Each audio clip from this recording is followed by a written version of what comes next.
RCI, lundi politique. Cédric Catan.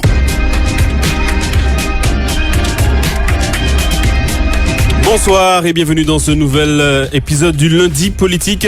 Ce soir, nous recevons un Saléen engagé très jeune en politique depuis 1971. Et oui, 50 ans d'engagement politique avec des hauts et des bas. Des hauts comme sa première victoire au municipal en 1989, comme sa victoire au cantonal en 92, aux législatives l'année d'après, mais aussi quelques bas avec notamment la perte de son siège de député en 1997.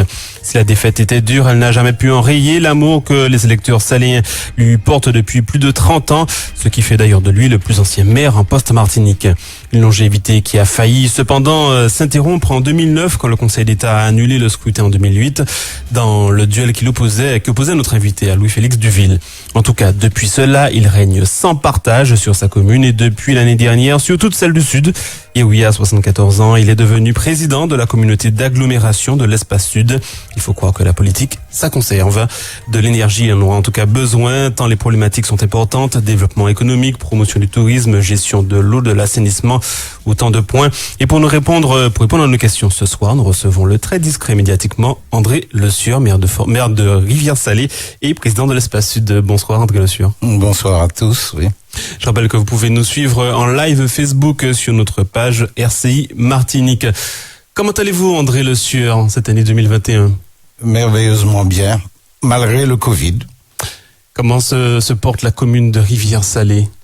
Plutôt bien, que je sache. Elle poursuit sa métamorphose et nous entendons dans les années à venir la parachever. Vous êtes satisfait de cette transformation de la ville de Rivière-Salée qui, quand vous êtes arrivé en poste, était, on peut le dire, une petite commune presque de campagne, et puis aujourd'hui qui est devenue un grand centre économique aussi dans le sud? On n'est jamais totalement satisfait parce que on n'a jamais fini d'avancer.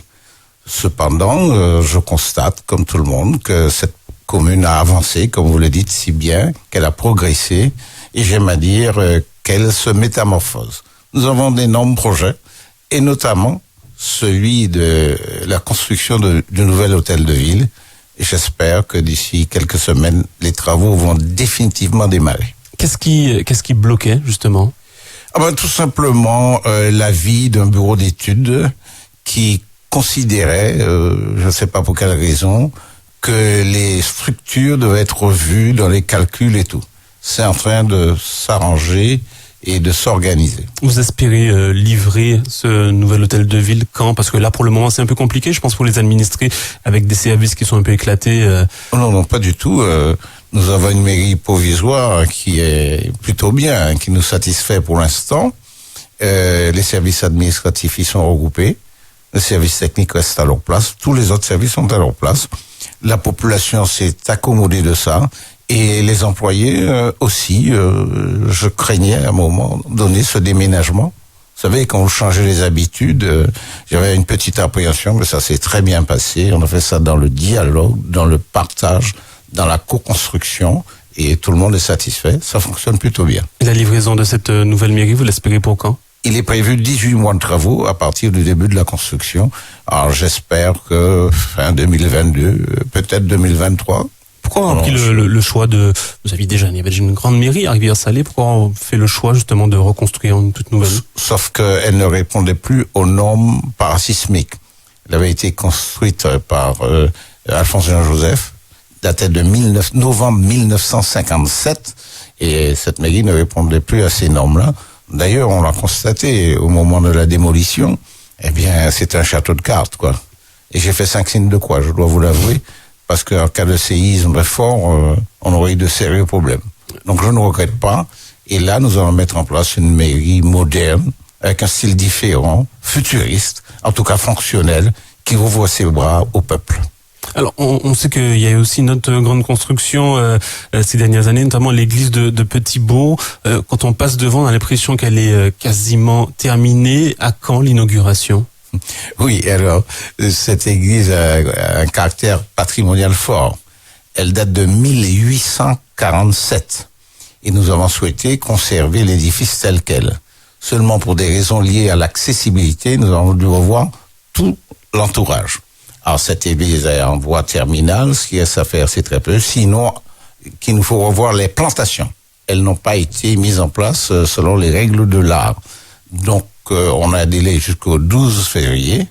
Une fois cela fait, il faudra réinstaller tous les éléments constitutifs de la chrétienté à l'intérieur de l'Église. Mais, il faudra pour cela avoir l'avis du comité paroissial. Et ensuite, nous procéderons, le moment venu, à l'inauguration en tenant compte des problèmes liés au Covid. Je parle de votre grande longévité à la mairie de Rivière-Salée. Comment vous l'expliquez vous-même? Est-ce que ça vous surprend d'avoir encore la confiance des Saléens après toutes ces années? Si on m'avait dit il y a 31 ans que je serais encore là, je ne l'aurais pas cru. Alors, c'est vrai que j'ai la passion et les Saléens me le rendent bien. Ils ne veulent pas entendre que je puisse abandonner cette fonction et me retirer. Parce qu'on l'a entendu à une époque, voilà, vous hésitiez et finalement vous êtes revenu.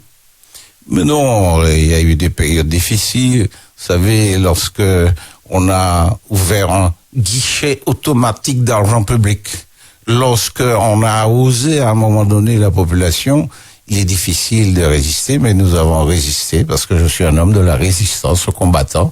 Et puis voilà, les choses ont pris leur cours normal. Aujourd'hui, vous êtes président de la communauté d'agglomération de l'Espace Sud et le hasard fait que voilà, ce nouveau siège sera construit également sur le territoire saléen. Est-ce que justement c'est aussi une de vos grandes fiertés? Alors d'abord, initialement, ce n'était pas le cas. Je ne vais pas rentrer dans les détails. Il n'empêche que ce terrain acheté par la municipalité de Rivière-Salée a été transféré à l'Espace Sud parce que l'Espace Sud a la compétence du développement économique. Bon, le président, mon prédécesseur, a voulu y ériger le siège. Nous avons déjà remboursé notre argent. On a dit d'accord. Et je suis passé là hier. Je vois que les travaux vont bon train. Même si architecturalement ça ne me convient pas, je l'ai dit. Il n'y a pas de raison. Parce que je trouve cette structure bout de décoffrage. Elle n'a pas d'âme. Elle ressemble à un H, dont j'ai dit qu'il n'était pas inspiré, mais aspiré. Et je maintiens ce que j'ai dit. Mais enfin, c'est fait, et ça va s'inscrire dans le paysage saléen pendant des décennies. Que voulez-vous? Faut faire avec. Il sera terminé quand, ce siège? La fin des travaux est prévue, me dit-on, pour juillet 2021. Sauf que j'ai des doutes. Il y a quelques retards. Vous savez, les entreprises, il y a des hauts, des bas, des aléas. Le Covid est passé par là aussi, que sais-je. Personnellement, j'ai des doutes. Je pense qu'on ne pourra pas réceptionner cet ouvrage pour juillet 2021. Vous misez plutôt pour 2022? J'ai dit 2022, on m'a rigolé au nez, mais peut-être pas jusque-là, mais ça sera pas, à mon avis. Et j'espère bien me tromper, évidemment, parce que c'est nécessaire. Aujourd'hui, le personnel travaille dans des conditions difficiles.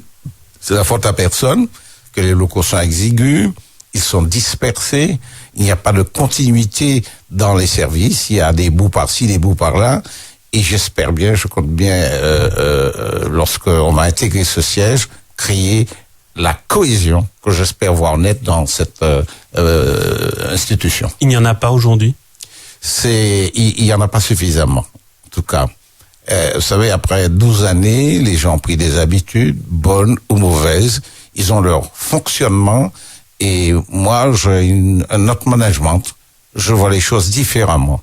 Mais je ne vais pas foncer tête baissée. Je ne viendrai pas avec mes gros sabots. Il faut se donner du temps et progressivement changer de style. D'ailleurs, j'ai demandé un audit organisationnel qui est en cours. Et nous allons tous élus confondus. Vous l'avez dit quand vous avez le jour de l'élection, que vous alliez justement certainement demander cet audit et que vous vouliez changer, parce que voilà, il y avait une véritable volonté de changement au sein de cette collectivité qui est quand même une grosse machine quand même. En général, je dis ce que je fais ce que je dis. Et par conséquent, si je l'avais dit, j'en ai plus le souvenir, c'est en cours. Et tous les élus, toutes tendances confondues, il n'y a pas de tendance, tous les élus de la communauté vont se mettre autour du table. On va voir par quel bout le prendre, comment faire évoluer gentiment, tranquillement, paisiblement la structuration de cette institution. Je l'ai dit, on va pas faire la révolution. On dit que ça prend beaucoup de temps à faire bouger, justement, cette administration. Oui, mais vous ne changez pas les mentalités en 3 jours. Il faut respecter les gens. Parce qu'on a entendu certains de vos meilleurs collègues maires qui, voilà, se plaignaient justement des lenteurs, qui disaient, mais voilà, les choses n'avancent pas assez vite. Trop pressé, pas qu'à faire jour ouvert. Vous me se donnez du temps. Y aller calmement. N'agressez personne. Il y aura des problèmes, mais il y en aura toujours. Quand on est élu, on est là pour régler des problèmes. Mais je veux respecter mes collaborateurs en sorte qu'ils nous respectent en retour, nous les élus. Et j'ai dit et répété que les décisions appartiennent aux élus. Les collaborateurs sont là pour nous accompagner, pour nous conseiller. Voilà. C'est un changement de méthode. Oui, c'est le même management que j'applique à Rivière-Salée que j'aimerais. Vous aviez l'impression que c'était un petit peu l'inverse, que c'est l'administration qui un peu donnait le pas? C'est ce qu'on dit. Elle a des compétences certaines. Je m'en rends bien compte, mais tout n'est pas tout beau, hein. Tout n'est pas tout rose. Et une administration comme celle-là qui compte pas moins de 300 employés, dispersés, comme je l'ai dit, il faut trouver le moyen de réunir tout cela et en faire une structure fonctionnelle qui fonctionne de manière apaisée. On voit que cette collectivité d'agglomération, cette communauté d'agglomération de l'Espace Sud, elle a eu de nouvelles compétences ces dernières années, notamment par exemple la promotion du tourisme. Il y a un office du tourisme intercommunal. Est-ce qu'aujourd'hui c'est un outil qui fonctionne véritablement? Il fonctionne, mais il n'est pas suffisamment efficace à mon goût. Il y a énormément de directeurs, il y a énormément de directeurs adjoints, et telle que la structure est, les compétences sont un peu dispersées. C'est pour ça que je voulais indiquer, j'attends que ce siège regroupe tout le monde, réunisse tout le monde. Mais il n'empêche que on avance déjà. Et je mets les élus devant leurs responsabilités. Il s'agit pas d'être élu.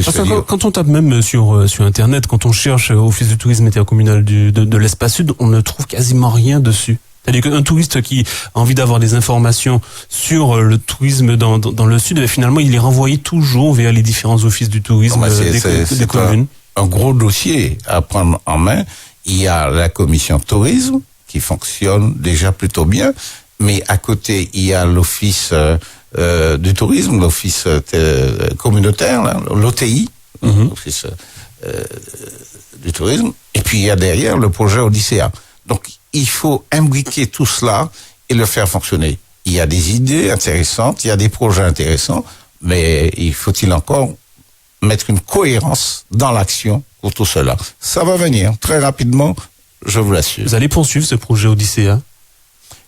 Vous dites? Vous allez poursuivre ce projet Odyssea? Le projet Odyssea fait que au début, il est né entre le Marin, les Anses-Arlés, alors qu'Odyssea a une vocation beaucoup plus large. D'abord, Odyssea doit englober tout le Sud, à mon sens, toute la Martinique, mais aussi la Caraïbe, c'est ça Odyssea. Qu'est-ce que ça peut apporter, justement, au tourisme du Sud? Ça doit apporter que nos îles doivent être reconnues pour ce qu'elles sont et devraient pouvoir amener plus de touristes à visiter. Vous arrivez en voilier, vous débarquez au Marin, aux Anses-Arlés, au François, que sais-je, et vous partez visiter le Sud à travers des chemins des sentiers de grande randonnée, aller visiter les monuments, il y en a beaucoup, les restaurants, aller au restaurant, que sais-je. Il y a beaucoup à faire. Et ça se met en place tout doucement, pas assez vite à mon goût, mais ça va se faire. C'est déjà en route. Et il y a des fonds qui, voilà, pour justement développer les projets touristiques. Oui, parce que les entreprises, justement, y adhèrent. Il y a énormément de fonds européens pour cela. La CTM y adhère aussi. Et avec mes deux autres collègues des EPCI, Nestor Azéo et Louison Clémenté, nous avons déjà dit, par exemple, qu'en termes de communication, c'est pas efficient que chacun fasse ça comme dans son coin. Il faut regrouper tout ça, qu'on fasse une seule communication pour la Martinique, parce que c'est un seul pays. Même si chacun a ses spécificités, mais voilà des dispositions nouvelles que nous comptons bien mettre en œuvre le moment venu. On a l'impression que, sur ce dossier, mais également sur le dossier de l'eau, aujourd'hui, qu'il y a un peu plus de concordance entre les différents présidents de PCI. C'est voilà cette nouvelle donne que vous voulez apporter. Nous nous sommes rencontrés à ce sujet, nous avons fait le constat qu'il faut se mettre ensemble. Tout le monde plaide pour qu'il y ait une autorité unique de l'eau. C'est bien joli, mais faut-il encore le faire? Pour l'instant, avec Cap Nord, eh bien, on a des dispositifs à mettre en œuvre, hein. On a des accords que nous allons signer pour faire qu'il y ait moins de fuites sur le réseau. Et j'espère que Odyssey va intégrer cette programmation. En tout cas, nous nous donnons les moyens pour tenter de diminuer les problèmes liés à l'eau lors du carême qui nous arrive. Il est 18h45 dans ce lundi politique. Nous recevons André Le Sueur, président de la communauté de l'agglomération de l'Espace Sud, mais également maire de Rivière-Salée. André Le Sueur, vous ne découvrez pas ces problèmes d'eau qui touchent Rivière-Salée, qui touchent Sainte-Luce, qui touchent une bonne partie de beaucoup de communes du sud de la Martinique. On a l'impression que finalement, je ne vais pas dire rien n'a été fait, mais peu a été fait, trop peu. Je ne veux accuser personne. La communauté a pris la compétence liée à l'eau il y a très peu de temps. C'était le syndicat intercommunal du centre et du sud qui gère cela. Qui est arrivé à Salé. Et la communauté a pris la compétence sans faire un état des lieux. Aujourd'hui, nous sommes en face des problèmes. Il faut chercher les solutions. Elles sont multiples et variées. Il faut mettre en place des accélérateurs, il faut mettre en place de nouveaux réservoirs, il faut mettre des vannes électriques, il faut régler le problème de Séguineau, par exemple. Il y a énormément de problèmes. Et c'est l'un après l'autre que nous parviendrons à d'abord soulager, ensuite à régler ces problèmes, en espérant un jour que cette autorité unique apparaisse et que le prix de l'eau diminue aussi. Mais tout le monde se cache derrière cette fameuse autorité unique de l'eau quand on sait que le CIGSM, ce n'était pas une coquille vide, il y avait quand même des élus représentant toutes les communes, justement. Oui, ils ont fait de leur mieux, je pense. Ils n'ont pas découvert à ce moment comment les différentes problématiques, il fallait mettre des accélérateurs, voilà, aujourd'hui, on a l'impression qu'on se cache derrière. Quand il y aura une autorité unique de l'eau, on fera, ça sera mieux. Aujourd'hui, j'hérite de cette situation. Il s'agit pas de tourner son regard ou de le détourner. Il s'agit maintenant de prendre le problème à bras le corps. Je ne fuis pas les problèmes, je cherche des solutions.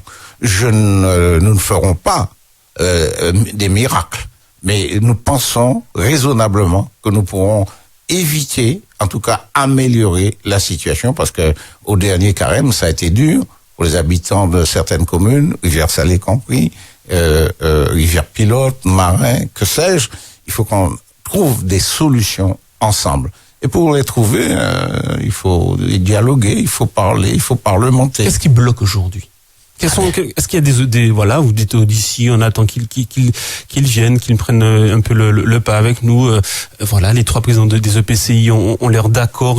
On entend des élus de toutes parts dire voilà, il faut cette autorité unique de l'eau. Le plus souvent, il faut passer des marchés. Il y a un code des marchés publics, on va faire n'importe quoi. Ça prend du temps. Il faut mettre la mise en concurrence. Il y a des délais qu'il faut observer. Et ensuite, alors, on passe à la phase opérationnelle. C'est ce que nous sommes en train de faire, en tout cas dans le Sud. Tout cela est déjà lancé et sur les bons rails.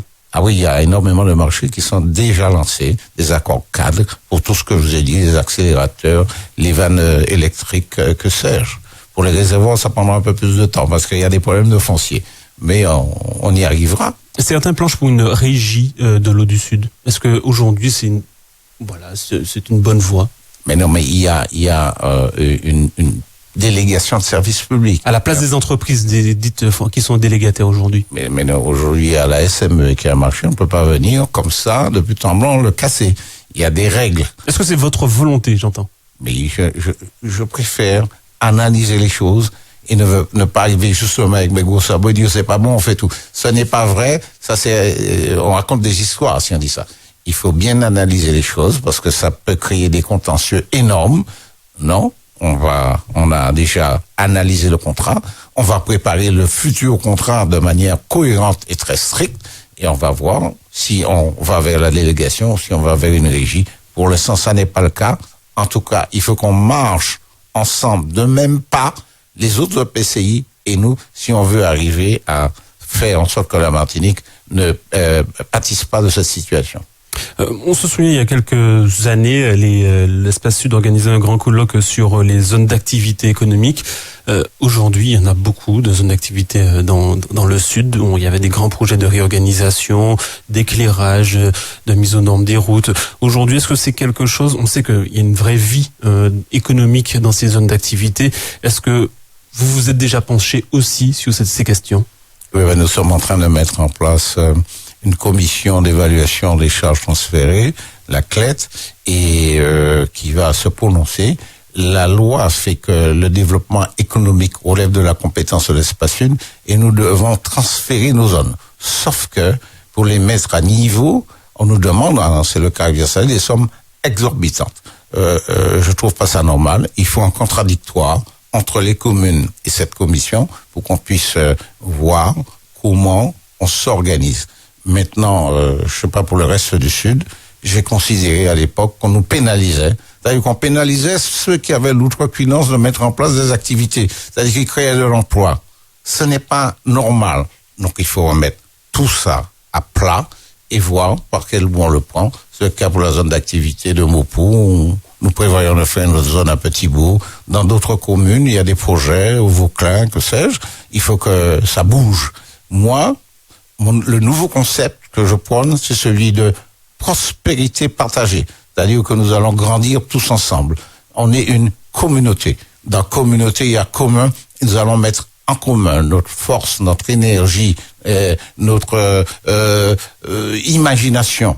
On va essayer d'avancer ensemble pour faire que le Sud progresse, crée de l'emploi, de la valeur ajoutée. Alors, qui dit zone d'activité dit aussi des nœuds en termes de de circulation, de flux de voitures. On voit que c'est une problématique énorme, notamment dans le sud, que ce soit au Marin, que ce soit à Ducos. Ça dépend où elles sont installées. Oui, mais justement, t'as dit qu'on a souvent, on a peu pensé à l'organisation du circuit, du flux, de l'aménagement routier par rapport à ces zones. Aujourd'hui, est-ce qu'il ne faut pas plus de concordance entre l'implantation d'une zone et les propriétaires des routes, par exemple, pour la CTM? C'est tout à fait exact. Je prends le cas de la zone de Maupoux. Aujourd'hui, je l'ai signalé, mais je crains qu'il y ait des embouteillages monstres dans ce secteur. Cette zone d'activité qui deviendra un secteur de chalandise très fort. Eh bien, pour entrer à Rivière-Salée, aller sur la N5, ça peut créer des kilomètres d'embouteillage depuis se passe à Champigny, par exemple, en ce moment. Pardon? À Champigny, par exemple, cette zone, aujourd'hui, c'est devenu un goulot aujourd'hui pour le Là sud. aussi, il y a à faire, d'autant que le TCSP doit arriver dans un avenir que j'espère proche jusqu'à Rivière-Salée. Donc, il faut intégrer toutes ces problématiques-là et faire en sorte qu'il y ait une forme de fluidité. Mais aujourd'hui, la zone de Maupoux, il est prévu en rond-point. Je pense que ça ne sera pas suffisant. J'avais proposé qu'il y ait 2 ronds-points, 2 sorties. On m'a dit que techniquement, c'est pas possible. Moi, je pense que techniquement... Parce qu'on a l'impression que sur certains ronds-points, ça ne règle pas les problèmes, et plutôt, ça les aggrave. Il y a pas c'est vrai pour l'instant, de coordination entre les actions des EPCI, des communes, des EPCI et de la CTM. Mais on verra bien. Il y a élection dans quelques mois, peut-être que le dialogue sera plus fort et plus courant. Vous me tendez une perche, cette élection, vous allez la regarder de loin ou? Au balcon. Au balcon. Je regarde du balcon. Alors certains disaient qu'il allait les regarder en tribune, vous c'est au balcon. Les FMP aujourd'hui prendront part à cette élection ou pas? Alors, nous allons en discuter entre nous, je l'espère bien, c'est ça, c'est la vocation des FMP. Ce que je peux vous dire aujourd'hui, c'est qu'André Lecieur n'est candidat à rien du tout. Alors, effectivement, je peux porter ma parole ici ou là, mais sachez que je n'ai jamais évolué ni avancé avec mon drapeau dans ma poche. C'est clair, c'est précis, et je suis pas candidat. Il y a un encarté des FMP qui est conseiller exécutif. Est-ce que vous êtes, comment vous jugez son action? On se dit qu'il s'est beaucoup rapproché du président du conseil exécutif, peut-être un peu éloigné de sa frange de droite. Et les FMP, c'est un tout petit parti qui a l'avantage de réfléchir. Par exemple, je vois que la structure même de la CTM aujourd'hui ne nous convient pas. Nous l'avions dit, nous l'avions répété, nous l'avions martelé. avec ce côté bicéphale, un conseil exécutif et une assemblée, ça ne peut pas fonctionner. Pourquoi n'avons-nous pas fait comme la Guyane quelque chose de plus simple et de connu?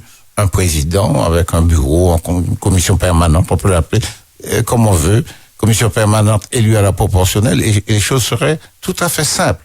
Si demain, et je ne le souhaite pas, il y a 2 présidents à forte tête avec une personnalité très forte, ça ne va pas marcher parce qu'il y aura une prévalence entre tel ou tel. Je suis président de l'Assemblée et c'est moi qui décide. Je suis président du Conseil exécutif, sort de là. C'est moi qui ai la décision. Et s'il n'y a pas une entente, un modus vivendi comme en Corse, ça ne peut pas fonctionner. J'ai cette crainte-là, mais il est trop tard pour changer les choses. Personne n'a rien dit pendant tout ce temps-là. Aujourd'hui, ça a marché de façon un peu boiteuse, mais ça ne convient pas au progrès de la Martinique. Vous avez quand même esquivé plus ou moins ma question qui portait sur la présence d'un membre des FMP au conseil exécutif. Est-ce que vous estimez, certains sont déçus de son action, notamment des membres de la droite. Est-ce que vous, André Le Sieur, collègue de si j'observe bien, je n'esquive rien du tout, je m'en fais en parler. J'attends vous. Si on regarde bien les choses, la droite globalisée, c'est bas pays en chance, a fait le job. Je prends l'exemple de Sylvia Saïf-Soutane, qui a très bien fonctionné au niveau de l'éducation. Il y a Yann Mauplaisir, il y a Miguel Laventure. Ils ont fait le job. Bon, ceci dit, je n'y étais pas. Tout le monde a constaté ça. Je n'étais pas au moment des discussions pour faire le grand deal. J'ai dit d'ailleurs que je n'étais pas d'accord. Je maintiens ma position. Maintenant, ça c'est leur responsabilité qu'ils l'assument et qu'ils l'assurent. Aujourd'hui, on voit que certains partis, on a vu qu'au Morne Rouge, certains veulent en finir avec cette bipolarisation de la vie politique martiniquaise. Est-ce que c'est un courant qui vous convient, vous? Moi, je pense qu'il faut changer les choses. Je pense que on ne peut pas continuer inlassablement sur les mêmes bases. Il y a une nouvelle génération qui aspire aux responsabilités. Il faut ouvrir ses bras et transmettre les choses. Je pense que les Martiniquais sont suffisamment clairvoyants et qu'ils vont aller dans ce sens-là. C'est ce que j'espère. Ceci dit, vous allez militer pour? Absolument, absolument. Vous pensez à la relève? Absolument aussi. J'ai dit clairement à l'Espace Sud que je ne ferai qu'un mandat. J'ai dit qu'il y aurait 11 vice-présidents, un vice-président. Tout ça est fait. Encore une fois, je dis ce que je fais ce que je dis. Et la relève à Guersalé, n'ayez crainte, elle est déjà assurée. Merci André Le Sieur d'avoir été notre invité de ce lundi politique. Merci à vous de nous suivre tous les lundis soirs. Rendez-vous la semaine prochaine avec un nouvel invité. Bonne soirée à tous.